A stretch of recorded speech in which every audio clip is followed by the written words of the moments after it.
Salut tout le monde, bienvenue pour cette nouvelle vidéo hebdo sur les cryptos majeurs. On va commencer par l'analyse du Bitcoin en format hebdomadaire, parce qu'on a eu des mouvements récemment qui sont intéressants. On est enfin revenu tester l'ancienne zone de résistance qu'on avait ici, donc l'ancienne zone de support qui est devenue une résistance à ce niveau-là. Donc la zone des 5800-6000. Donc là, ça y est, depuis aujourd'hui, on l'a testé. Alors, on l'avait testé en mèche déjà un peu la semaine dernière, et cette semaine, on est en train vraiment de la tester pour de bon. Donc là, je pense que les prochaines semaines vont être très intéressantes, parce que c'est vraiment une zone majeure sur la Bitcoin. C'est une zone majeure, d'un point de vue technique, c'est une zone de résistance. Là, c'était un support quand on a rebondi dessus plusieurs fois. On est resté collé dessus pendant des mois et des mois, comme vous savez. On l'a cassé à la baisse, donc ce support cassé à la baisse devient maintenant une résistance à la hausse.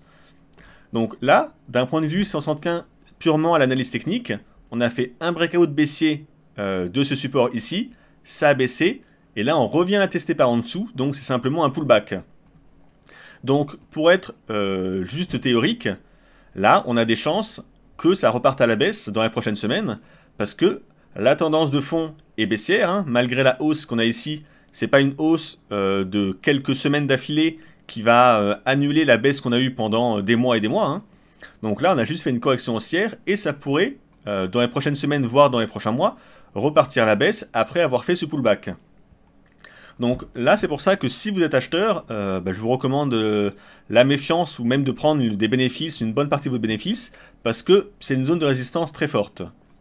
Donc là, c'était pour des choses assez générales, théoriques, sur ce sur quoi on peut s'attendre pour les prochaines semaines.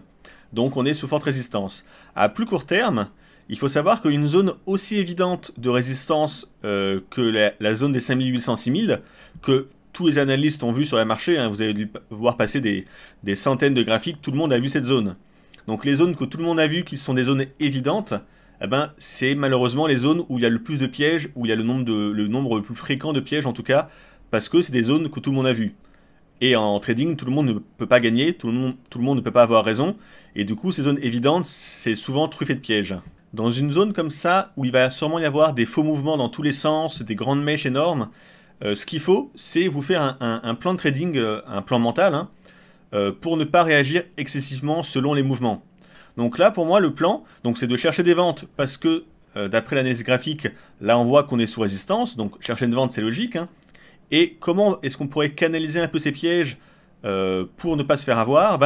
Je pense que si on trace un Fibo comme ceci, donc là, je prends un mouvement de baisse assez grand, hein. J'ai pris le point haut qu'on a fait ici, donc j'ai pas pris le sommet extrême du Bitcoin, mais j'ai quand même pris le point haut qu'on avait fait en février 2018 ici. Je mesure toute la phase de baisse et ce Fibo me plaît parce que le 23%, donc le premier niveau de retracement des Fibo, on voit que c'est le niveau pile poil où le marché a plutôt bien réagi dessus. Ça a stoppé l'immense bougie haussière qu'on a eu ici. Et on est resté dessus pendant 4 semaines, enfin 5 semaines avec la bougie impulsive. Et pendant ces semaines, vous voyez, on avait des vraies bougies d'hésitation. J'en avais déjà parlé. Les bougies toupies qui ressemblent presque à un doji avec des mèches hautes et des mèches basses, c'est l'hésitation. Et donc ce Fibo est plutôt bien pris en compte par le marché. Du coup là, on l'a franchi à la hausse. Et le prochain niveau de Fibo intéressant, c'est le 38%. Donc c'est un niveau de Fibo très fort de résistance. Donc à partir de là, on peut s'en servir pour se faire un plan et se dire que tant que les cours sont sous ce Fibo 38% à 6430, c'est qu'on a des fortes chances que ça reparte à la baisse. Parce que même si on vient le tester, donc c'est quand même un peu plus haut que là où on est, hein, c'est un niveau très fort de résistance. Et sur un niveau en vert comme ça, dans les 6000 évident, c'est quand même assez fréquent qu'on fasse des bougies au-dessus, des mèches au-dessus, pour faire peur. Donc là, ça permet un peu de couper la poire en deux. On a un niveau de résistance un peu au-dessus du niveau que tout le monde a vu, et on peut s'en servir dans nos scénarios pour dire, tant qu'on est en dessous, on va chercher des ventes. Si jamais on devait passer au-dessus en clôture hebdo, alors là, on remettrait en cause notre scénario, parce que si on clôture au-dessus de 6430 en hebdo, ça veut quand même dire qu'on a bien cassé à la hausse cette résistance en vert. Donc là, peut-être qu'on mettrait à jour notre scénario, peut-être qu'on passerait acheteur, il faudrait voir un peu plus précisément, mais dans tous les cas, dans le cas de notre scénario où on cherche des ventes, on peut se servir de ce Fibo 38 comme d'un garde-fou. On va passer en format journalier pour affiner un peu. Donc on cherche des ventes par rapport à tout ce que je vous ai dit avant. Donc comment est-ce qu'on peut trouver des ventes maintenant? En format journalier, alors ce qu'on voit, je vais faire un peu de place, c'est que on a un espèce de canal haussier comme ça en rouge. Là on est en train de tester la borne haute à nouveau, qu'on a déjà testé il y a quelques jours. Alors pour l'instant il n'y a pas eu de breakout, hein. On teste mais la bougie n'est pas clôturée en format journalier. Ce qu'on voit sur le RSI, c'est qu'on a quand même une divergence baissière en cours. Donc là, depuis le sommet qu'on a fait ici, les cours sont à la hausse et l'indicateur lui à la baisse. Donc divergence baissière qui indique une baisse à venir. On ne sait pas quand, mais ça devrait arriver à un moment ou à un autre. Donc dans le cadre de notre scénario baissier, on est toujours content d'avoir déjà une divergence baissière. Alors ce qu'on peut voir en plus sur le Bitcoin en ce moment, c'est qu'on a un pattern harmonique. C'est ce qu'on appelle un 3 drive. C'est 3 sommets en fait. Et chaque sommet va être plus haut que le précédent, avec une extension de Fibonacci à 1,272%. Donc ça, c'est le ratio de Fibonacci assez classique. Et les phases de correction, comme ici ou comme là, vont avoir une correction aux alentours de 61,8% de retracement baissier. Et après le troisième point haut qu'on a ici, c'est un pattern vendeur qui nous indique qu'on va avoir une belle phase de baisse. Alors là, ils indiquent une phase de baisse jusqu'au Fibo 61,8% de cette phase de hausse. Alors ça reste assez mitigé, hein. C'est pas un objectif très clair toujours, mais dans tous les cas, ce type de pattern indique une phase de baisse. Donc là, je l'ai tracé à l'avance sur les cours, on voit un sommet, deux sommets et le troisième ici. On va simplement mesurer un peu les ratios, donc il faut que les points de retracement soient aux alentours de 61,8. Donc je prends mon Fibo, je mesure la première vague de hausse ici, on a un retracement ici, proche de 61,8. On a baissé un peu en mèche, mais on voit que les bougies en clôture sont dans ce Fibo. Donc c'est relativement bon. Ça reste assez vague, hein. C'est pas la peine d'être ultra précis. Le deuxième retracement de cette hausse ici, là encore, le 61,8 ici, le niveau est à peu près respecté. On l'a quand même dépassé un peu, mais on voit qu'on a tourné autour. Donc les retracements, c'est bon. On va mesurer maintenant les extensions à 1,272. Alors, on prend le Fibo, on mesure la phase de baisse qu'on a ici, et en extension, on a le Fibo 1,27 ici, qui a pile poil canalisé, vous voyez, le sommet ici. Donc, on a bien le premier sommet à 1,27. Si je reprends le Fibo et que je mesure la baisse suivante, là, le niveau 1,27 qu'on a ici, par rapport à cette phase de baisse, donc en extension haussière, hein, le niveau 1,27, vous voyez, on a pile poil touché ici, ça a rebaissé un peu. Par contre, aujourd'hui, c'est en train de repartir à la hausse. Donc, là, il va falloir voir en clôture journalière où on est. Il faut savoir que ce type de pattern, donc normalement, on a 1,27 en extension, comme on a ici. On tolère en général, donc ça c'est une règle officieuse, mais on tolère jusqu'au Fibo 1,6118 ici, en extension. Donc en fait, le niveau 1,27 c'est le niveau parfait. Ça peut mécher jusqu'au niveau 1,6118 ici. Ça invalide pas le pattern. Par contre, si on clôture au-dessus du 1,6118 à 6026, là le pattern est invalidé, c'est qu'il n'a pas marché. Donc là, vous voyez, on est cette bougie haussière ne me plaît pas aujourd'hui, mais on est quand même toujours dans le cadre du pattern. On est proche du niveau 1,27 ici malgré la hausse. On n'a pas dépassé le 1,6118. Donc le pattern est toujours valide. Et s'il fonctionne, ça pourrait rebaisser, faire une phase de baisse sur le Bitcoin. Alors la phase de baisse, si on prend l'objectif purement théorique indiqué par le schéma, on trace un Fibo comme ça, et c'est ce Fibo à 61,8, on va changer de couleur, l'objectif de la baisse, en théorie. Donc encore une fois, je vous dis, cet objectif pour moi est pas très pertinent, c'est pas souvent sur ce niveau que les cours s'arrêtent. Des fois ça va plus bas, des fois ça l'atteint pas. Donc là, il faut plutôt se baser sur l'analyse technique. En tout cas, vu qu'on a un canal comme ça, haussier, si jamais on veut vendre pour jouer le pattern, on peut viser un retour sur le bas du canal. C'est un niveau chartiste évident, c'est un niveau qui peut être atteint si on a une phase de baisse. Alors un petit bémol et une petite mise en garde quand même, selon où on regarde, là j'ai switché sur Binance. Sur Binance, vous voyez le pattern est en train d'être invalidé, on est en train de dépasser le 1,6118 d'extension sur la dernière vague ici. Donc c'est un peu le problème d'avoir plusieurs cotations différentes, selon où on regarde, on a une centaine de points d'écart. Donc c'est pour ça qu'il faut être méfiant. Par prudence, j'attendrai la fin de la journée. Je vous ai dit, si jamais c'est qu'une mèche et qu'on clôture sous les 1,6118, le pattern reste valable. Mais là, c'est vrai qu'on est en train de le pousser, en tout cas sur Binance. Donc voilà pour le court terme. N'oubliez pas, dans tous les cas, qu'en format hebdo, on est sous une zone de résistance très forte. À mon avis, on va pas rebaisser du jour au lendemain rapidement. On va sûrement stagner dans cette zone avec des mèches hautes et des mèches basses pendant quelques semaines avant qu'on ait une vraie direction. On va regarder l'Ethereum en dollars. Alors, on est en format hebdo. Alors, ce qu'on peut voir de base, pour analyser simplement, c'est qu'actuellement, on a une espèce de canal haussier en bleu, donc avec 2 points bas assez évidents, parce qu'on n'a pas le choix, il n'y en a que 2, et 2 points hauts, pareil, assez évidents, c'est les 2 points hauts qu'on voit ici et là. Donc, à partir de là, on peut tracer ce canal haussier en bleu. Donc, tant qu'on est dans le canal haussier, bah, la tendance court terme, hein, parce que la tendance de fond, elle, reste plutôt baissière, mais la tendance court terme depuis décembre est plutôt haussière, avec des points hauts, des points bas alignés à la hausse. Donc là, les achats sont conseillés en tendance haussière pour jouer du trading de tendance. Ce qu'on avait vu dans la vidéo précédente, c'était cette zone en orange, donc la zone des 160, qui est une zone très importante sur l'Ether. On voit qu'il y a eu beaucoup d'hésitation. Là, on l'a atteint, ça a baissé. On l'a retouché en mèche, ça a rebaissé. Et on est finalement passé au-dessus, ici.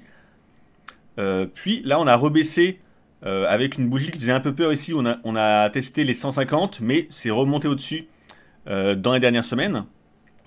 Donc là, maintenant, on est au-dessus de la zone. Par contre, on n'est vraiment pas très loin de la zone, hein, on est à 176 et on est quand même sur un niveau de résistance. Alors qu'on peut voir avec plusieurs méthodes. La première, celle que j'aime bien, moi, c'est les AB égale CD, donc les patterns harmoniques. Si on mesure avec une extension de Fibo, donc cette jambe de hausse AB, correction au point C, le niveau 1 ici, eh ben, vous voyez, c'est le niveau qui a pile poil canalisé la hausse ici. Donc pour rappel, le ABCD, le segment AB qu'on a ici, on le reporte au point C, et le segment CD a la même taille que AB. Donc c'est le niveau 1 qui est indiqué ici, et là, donc ce niveau 1, c'est un niveau de résistance qui est dur à franchir, et d'ailleurs, hein, on le voit en format hebdo, la première bougie ici a buté, la petite mèche haute, et ensuite, toutes les bougies ici en mèche ont testé le niveau, et là, on revient dessous. Donc c'est quand même un niveau qui va être dur à franchir, mais c'est pas impossible qu'on le franchisse, parce que la tendance est haussière, comme je disais avant, et on l'a déjà testé une fois, il y a déjà eu une phase de correction. Donc si on réattaque pour revenir tester le niveau, ben, plus on teste un niveau, plus le niveau est fragile et plus il a de chance de céder à un moment. Donc là on a ça, et on a en plus, si je prends un Fibo et que je mesure cette vague de baisse, avec les retracements de Fibo classiques, donc vague de baisse, là on voit qu'on a fait un retracement, alors je vais enlever les autres, à 61,8. Donc c'était également un niveau de support ici, 61,8 qu'on a touché pile poil avec la mèche. Donc là, c'est un niveau de résistance. Donc c'est le niveau, hein, vraiment, là on est à 180, 185 avec le Fibo.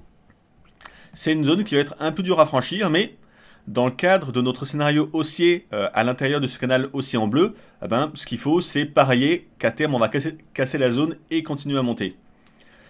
Si on continue à monter, l'objectif qu'on peut viser en objectif assez réaliste, à mon sens, c'est cette zone. Donc là, on va passer en journalier, on la voit mieux. C'est l'autre zone en orange qu'on a ici, c'est la zone des 250. C'est à la fois le point haut ici et c'était le point bas ici. Donc dans la tendance baissière, point bas, rebond, on a retesté, on a rebondi. Et au troisième test, on a fini par la casser à la baisse, breakout baissier. Donc comme je vous disais avant, plus les niveaux sont testés souvent, plus ils deviennent fragiles. Donc là, un test, deux tests, trois tests, on l'a cassé à la baisse. Donc maintenant, vu qu'on l'a cassé à la baisse, ce niveau devient une résistance. Donc si on continue à monter dans le futur, eh ben, le prochain gros niveau de résistance, eh ben, ça va être le niveau des 250. Donc c'est ce que vous pouvez viser si vous êtes déjà acheteur. C'est l'objectif que vous pouvez viser.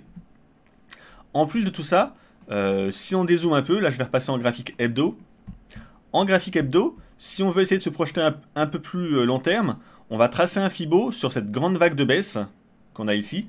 Donc toute la vague de baisse ici. Et on va regarder le Fibo 23%. C'est le premier Fibo de retracement. Alors c'est un Fibo mineur, il est moins fort que le 38, mais c'est le premier important. Enfin important. Pas important dans le sens c'est le plus fort, mais c'est le premier qu'on rencontre en tout cas. Et vous voyez, ce Fibo 23%, eh ben, il correspond pile poil au niveau 250 qu'on a vu avant avec le chartisme classique. Donc c'est pour ça que là, il y a plusieurs éléments, des méthodes différentes qui pointent pour nous montrer que ce niveau 250, c'est une grosse résistance. Donc pour moi, tant qu'on est dans ce canal haussier en bleu, eh ben, c'est l'objectif qu'on doit viser. Après, pour avoir une vision à plus long terme, donc là on est vraiment à long terme, si jamais dans les prochains mois on cassait ce niveau des 250 à la hausse, bah, le prochain objectif, ça je l'avais déjà dit, c'est le niveau des 360, 365, qui là est une résistance très très forte. Hein. Ce niveau ici et les points en haut là, c'est l'objectif à long terme que vous pouvez viser. Mais à court terme déjà, dans un premier temps, il faut qu'on franchisse ce niveau intermédiaire des 180, 185, qui est une petite résistance. Et si on la franchit, je pense qu'on a des bonnes chances d'aller en direction des 250, 255 au-dessus. En tout cas, c'est les objectifs logiques à viser. On va regarder le XRP face au dollar. On est en graphique sur un format 2 jours. Et ce qu'on voit, c'est qu'il n'y a pas vraiment de tendance. C'est une espèce de configuration en range où les cours dérivent latéralement. Par contre, ce qui est intéressant, c'est qu'on a une zone de support très claire. C'est la zone ici encadrée. Donc, c'est une zone un peu large, hein, mais on voit que c'est la zone entre 28 et 25, grosso modo. Cette zone, elle a fait rebondir ici. Là, on s'en est approché. Là, rebond. Là, on l'a quasiment testé il y a quelques jours. Donc, c'est la zone de support extrême, parce que, vous voyez, on n'est jamais vraiment passé en dessous. Donc, c'est une très bonne zone de support pour chercher des achats. Donc, si jamais on teste la zone ici, donc entre 28 et 25, bah, pour moi, c'est vraiment une zone idéale pour chercher des achats, pour tenter un achat. Et ce qu'on peut viser à la hausse, ben, cette fois, il faut travailler les cours plutôt de façon horizontale que de chercher à tracer des obliques. Il faut savoir qu'en trading, il faut adapter le style de trading que vous avez au type de marché que vous tradez. On ne trade pas pareil dans un marché en tendance que dans un marché qui est en range ou qui latéralise. Dans un marché qui latéralise comme celui-ci, les obliques de tendance fonctionnent moins bien. Alors des fois elles marchent, mais elles ont quand même tendance à moins bien fonctionner, à être moins pertinentes, parce que le marché n'est pas dans une tendance ferme. Donc quand c'est comme ça, ce que je vous conseille dans les marchés qui latéralisent ou qui sont dans des ranges, c'est de plutôt travailler avec les niveaux horizontaux. Donc là on a 3 niveaux assez clairs. On a ce niveau à 31,65. On voit que là ça a bloqué les bougies très longtemps. Et on a pas mal de touches de bougies. On a le niveau à 37,44. Donc là, c'est le point haut, la mèche haute ici, le point bas du corps des bougies ici, et pas mal de bougies ici. Et on a le niveau encore au-dessus à 45,22. La mèche haute ici, et le point bas ici, antérieur. Donc, avec ces niveaux, ben, on peut se faire des scénarios assez faciles à trader. Si on arrive à acheter dans la zone ici entre 28 et 25, eh ben, on vise simplement tous ces niveaux avec des take profits intermédiaires. Donc on vise un retour sur les 31,65, si on le casse 37,44 et si on le casse 45. Donc c'est relativement facile à trader et le but du jeu, si vous voulez tenir la position le plus longtemps possible, eh ben, vous pouvez viser un retour sur le haut de cette espèce de range. Donc je ne sais pas du tout si on va l'atteindre, hein, mais quand on joue un range, eh ben, on achète en bas et on vise le haut du range en prenant des bénéfices intermédiaires au milieu. Donc l'avantage, c'est que c'est un trade facile à faire. Si vous arrivez à acheter dans la zone ici, eh ben, vous mettez un stop un peu en dessous avec un peu de marge et vous visez les différentes zones que je viens de dire avec au final, pour les plus ambitieux, la zone tout en haut. Ça fait quand même plus 100% de hausse, hein, cette zone vers les 55-50. Mais voilà, on a des zones très claires, donc c'est assez facile à trader en général. Et vous voyez, là on a cassé ce niveau à la hausse, on a testé le niveau suivant, ça a rebaissé. On s'est arrêté sur le niveau ici qui est devenu un support. On l'a franchi à la baisse. Donc là maintenant il faut attendre. Soit on teste ce niveau, soit on recasse éventuellement le niveau suivant à la hausse. Donc ici. Si on casse le niveau des 31,65 à la hausse en clôture, on peut également tenter un achat pour aller viser le niveau suivant. C'est totalement jouable. Alors ça donne un ratio rendement-risque moins intéressant. Mais selon où on clôture, ça peut être intéressant à viser aussi. Donc voilà, pour le XRP, c'est assez simple à trader, c'est ça qui m'intéresse. Et vraiment, le meilleur niveau, c'est entre 28 et 25, si on arrive à avoir un achat là-dedans. Sur iOS face au Bitcoin, on a eu un signal baissier assez fort il y a quelques jours ici. Donc on est sorti de ce canal haussier en rouge par le bas. Donc c'est un signal en général de poursuite baissière. Et là, on est en train de dépasser l'ancien point bas qu'on avait ici. Donc le point bas ici, on est en train de le casser à la baisse. Donc encore une fois, ça a l'air très baissier. Donc là, si vous êtes à l'achat, je vous conseille de sortir. Hein. On pouvait tenter des achats dans le canal haussier, mais à partir du moment où on l'a cassé par le bas, bah, c'est plutôt un signal de poursuite baissière. Le prochain point intéressant pour guetter des achats, pour moi, c'est le niveau du Fibo ici, de cette vague de hausse, le Fibo 61,8 à 73, 0,073.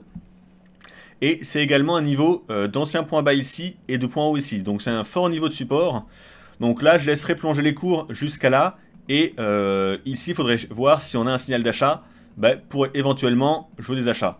Mais là, tels que sont les cours actuellement, je laisserai chuter encore plus. Alors sur le RSI, on commence à avoir une petite divergence haussière qui se présente ici. Mais elle est vraiment minime pour l'instant. Donc même s'il y a un début de divergence haussière, c'est pas impossible que les cours continuent à baisser encore beaucoup. Hein. Donc pour les plus prudents, en tout cas pour ceux qui cherchent des achats, j'attendrai cette zone là des 73 qui est une bonne zone de support pour y chercher des achats.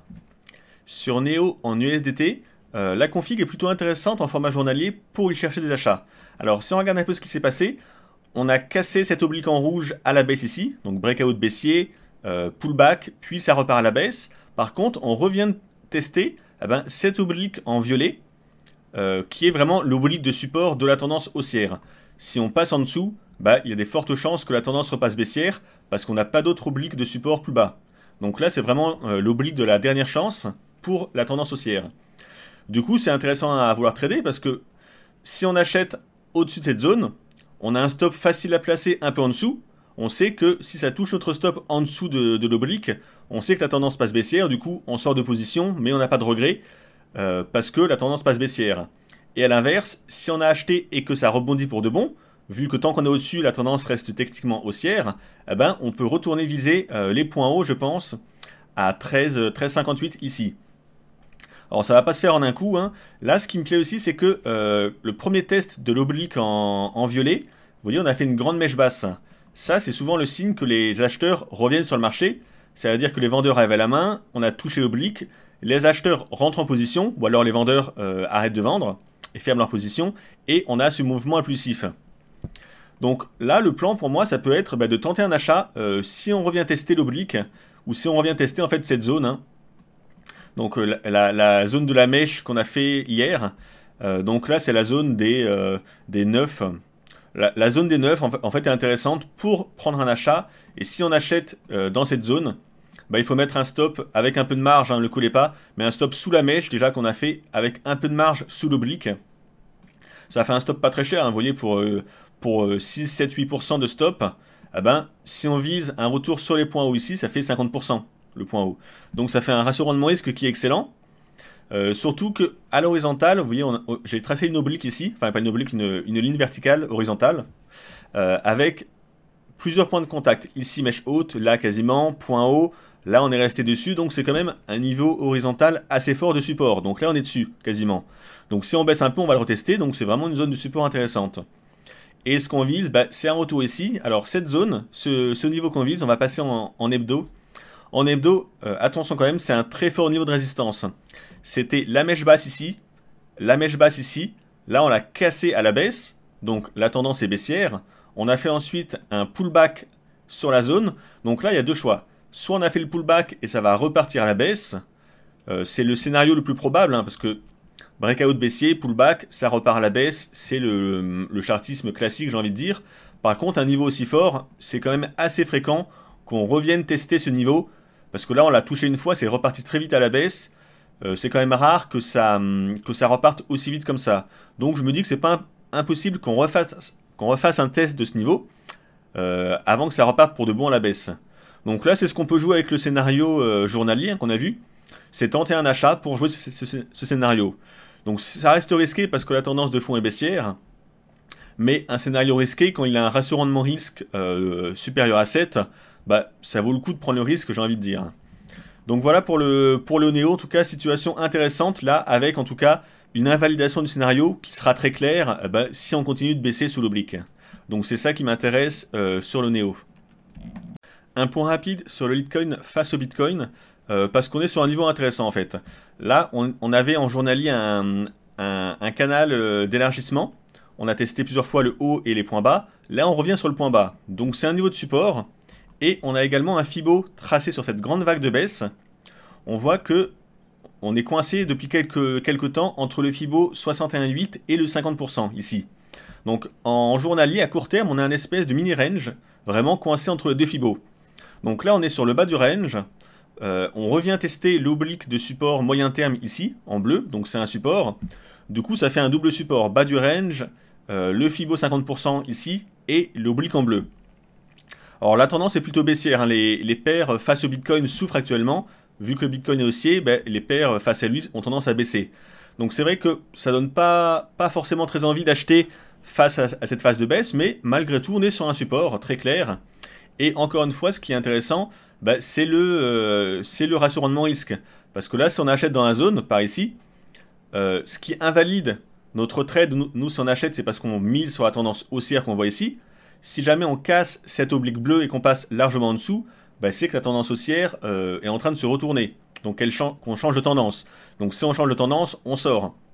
On sort en perte, hein, mais au moins on est sûr qu'on sort pour une bonne raison. C'est parce qu'il y a eu un changement de tendance. Tant qu'on ne l'a pas cassé à la baisse, franchement, à ce niveau, bah, la tendance reste techniquement haussière. Donc c'est pour ça que chercher un achat, ça reste logique, surtout sur un fort niveau de support, et ça donne toujours un bon ratio rendement-risque. Hein. Si on vise un retour sur le dernier point haut, ça fait un ratio supérieur à 5. Donc ça reste risqué par rapport à la puissance baissière à court terme qu'on a, mais en gros c'est ce niveau où ça doit rebondir maintenant ou jamais. Vu qu'on est sur un fort support, si on le casse à la baisse, là il y a des risques de dégringolade beaucoup plus profonds. Mais tant qu'on est dessus, il y a quand même des probabilités que ça rebondisse, et donc ça serait techniquement le meilleur niveau pour tenter un achat. Donc voilà pour le Litecoin, donc trade risqué, mais techniquement ça se défend, on est sur un niveau chartiste qui nous montre qu'on a une bonne zone de support, hein, sur le niveau où on est actuellement.